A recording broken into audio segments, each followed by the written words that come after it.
Everybody, it's Ramon Ray with the Rundown with Ramon. Thanks for being here today. We're Black Tech Week interviewing Munson Steed. Munson, good to thank you for being here today. Appreciate you being here today. Can you tell people a little bit about who you are and what you do first? Then I'd love to get some of your insights for entrepreneurship and building media brands. Cool. Well, I'm Munson Steed, 25 years in the game of enjoying being an entrepreneur in the media and brand building space.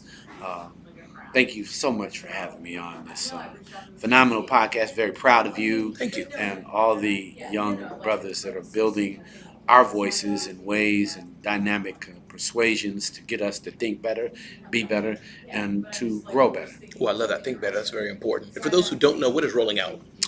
Rolling Out is a media brand, been around 25 years, celebrates black people in the four pillars, which are business, thought leadership, health, and entertainment. I love that. Can you give us a story? How did you start it? What was the journey? Give us some of the benchmarks, some of the jumping stations of how it got to be where it is today.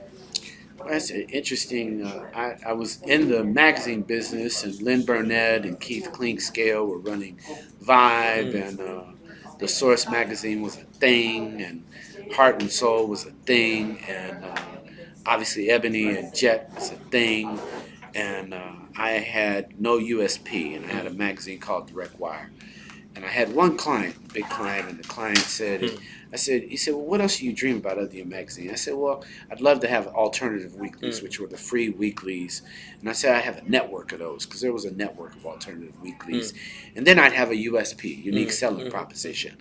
So he said, well, I'm at a tobacco company, and it's going to go away in 7 years, but I'll make a deal with you if you'll launch a whole syndicate of at least 10 cities for me over the next 7 years. If you can get to 15, I'll double down for 8 years, and I'll do it in advance. And Rolling Out was born.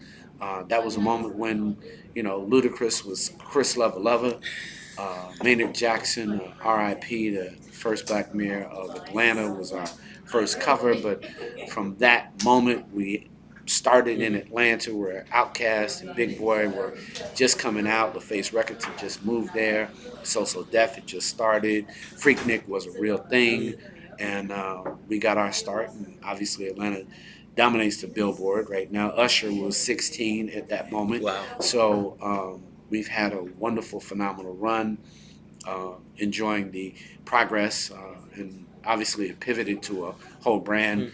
Obviously still print, but at the same time, events, research, PR, just a whole full service agency style business that we love, and then our connections to the community. Yes. We've never had to change our voice. We could celebrate the bigs and the smalls inside our community. There are subject matter experts like yourself that we love, and then just to encourage the success for the next generation. I love that. I love that. Two questions I want to ask you, Munson, to follow up on that. One, can we talk about building a media brand? I know it's a broad question. You could probably talk on that for hours. And then just building a business in general. Let's talk maybe about the media brand part of it. What are some tentacles to that? I'm assuming it's audience. You need funding. You got the nuts and bolts. Walk me through some of the big things that people need to know today when they want to build their next media brand or content machine, as it were. I would probably tell you not in the media space. Okay. In any business, you've got to build off your vision of yourself. At the end of the day, business, where's your profitability model? Have you done the proper research before you get into it?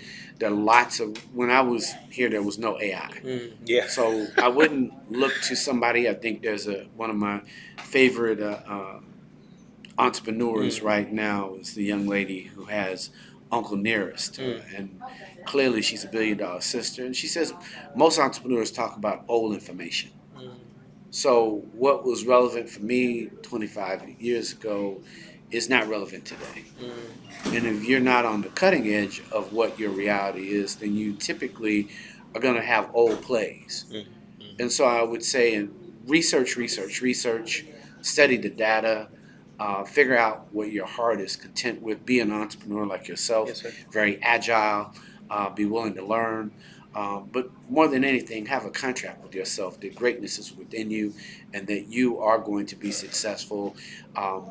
And never believe that a failure is a failure. It's only a reset. Keep a reset button ready. no matter what business you choose as an entrepreneur, because each one is a lesson in this big space called Yes. LIFE.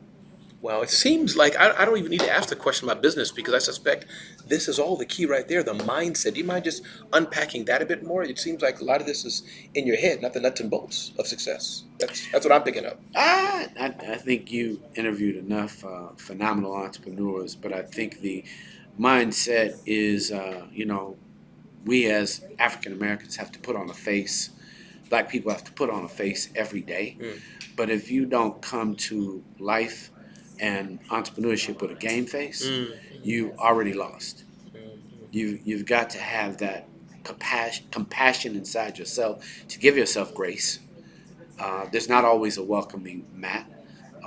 You can definitely, when you say mindset, I don't think it's just the mindset. I mm, think it's, your brain trust. If I mm. can't lean into you and you talk about Zapier and I don't give you a call, if I don't respect it, this is your Yes, podcast. sir. So I need to embrace what you're saying, Mm, or at least be obedient yes. in the spirit of what you bring into this moment to actually enshrine something phenomenal. So, money, manifested opportunity, negotiating everything yourself. So if you're believing that you're in entrepreneurship, then the responsibility for you is actually to manifest something, to look for those opportunities, to understand that you're going to have to negotiate. Nobody's just going to be complicit and say, oh, yes, go right ahead of me. But you're not really racing them. It's the shadow game. You're racing yourself. Everything is a part of that negotiation. And what you won't do for yourself, then it makes it impossible for people to believe that they should do something for you when you don't believe in you. So you must believe in yourself every day. I love that. Munson, last question. Can you just talk a little bit about more about yourself personally, personal accomplishments, what you're most proud of, possibly, where you'll be in the next few years, and anything just about yourself that we can dive more into who Munson Steed is as well. Well, no, I enjoy writing children's books, so Okay. I've got 8. I've got a women's meditation book. I Okay. own a bookstore online called blackbookstore.com. Rollingout.com is great. 3 million people come there a month. For me, if you love to listen to music, I'm number 9 on the gospel Billboard charts. I was the writer and producer on the song for Corinne Hawthorne, Look at God. Enjoy what you do as an entrepreneur. Mm, It's not about Munson. It's really about your brand. It's like I'm proud to be on this podcast because I believe in this brother. I want him to be bigger than me. I'm not embracing him. I know that there's enough for me and him. I know that nothing comes out. I don't believe in the cup is half full or half empty. I believe your cup runs over and is an overflow. If you believe that, then take the actions necessary to understand that the overflow is there and available for you. But there is a price. At every checkout, God has a price for you, and you have to be willing to pay that price to endure, to understand, to rest, to resist, and repeat. Everything that's going to make you successful. Study the models, study the motions, read, resist, rest, and repeat. wow. Munson Steed, thank you so much for your time today of rolling out. My name is Ramon Ray. This is The Rundown with Ramon.